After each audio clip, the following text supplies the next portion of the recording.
sécurité des Jeux est la même à toutes les éditions des Jeux. Donc il y a un dispositif qui est prévu, qui ressemblera en 2024 à ce qui pourra être en 2020 à Tokyo, à ce qu'il a pu être aux Jeux de Londres en 2012, aux Jeux de Rio en 2016. Le dispositif, il est assez connu. Ensuite, il s'adapte le moment venu à la situation particulière du pays et à la situation aussi particulière du moment où les Jeux ont lieu. Il y a tout un contexte géopolitique, les menaces essentiellement, qui fait que cette sécurité peut être plus importante ou moins importante qu'elle ne l'avait été prévue au tout début. C'est relativement secret, tout ce qui concerne la sécurité d'un grand événement.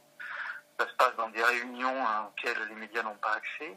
Il y aura un certain nombre de réunions préalablement à l'événement. Alors aujourd'hui c'est beaucoup trop tôt, mais en tout cas dans l'année 2024, dans les 12 mois qui vont précéder les Jeux, seront organisées probablement à Paris des réunions entre les représentants des services de sécurité français, européens, américains, asiatiques, ainsi de suite. Et la CIA va être concernée, ainsi de suite. Il faut savoir que les grands pays envoient aux Jeux Olympiques des délégations de plusieurs centaines de personnes et en général elles accompagnent cet envoi de délégations d'une surveillance sur la sécurité. Elles veulent savoir de quelle façon le pays d'accueil assurera la sécurité de ses envoyés aux Jeux Olympiques.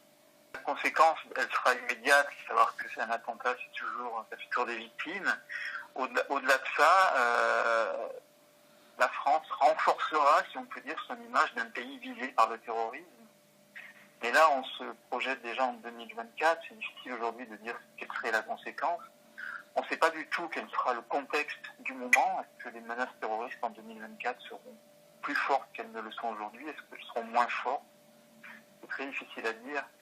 Il faut quand même partir du principe que les Jeux Olympiques sont certes un événement menacé, parce que tout grand rassemblement est un potentiel risque d'attaque terroriste. On s'aperçoit que quand on vit aux Jeux Olympiques, quand on participe aux Jeux Olympiques, que l'événement s'avère être le plus sécurisé au monde.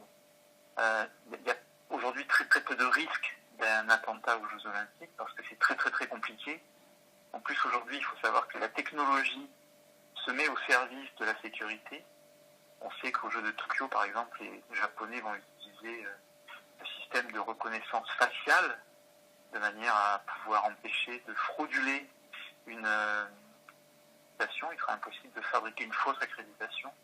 Donc il y a un ajout aujourd'hui de la haute technologie pour la sécurité qui fait que le risque, sans être le risque zéro, il y a très très peu de risques d'attentat aux Jeux parce que les Jeux sont surprotégés.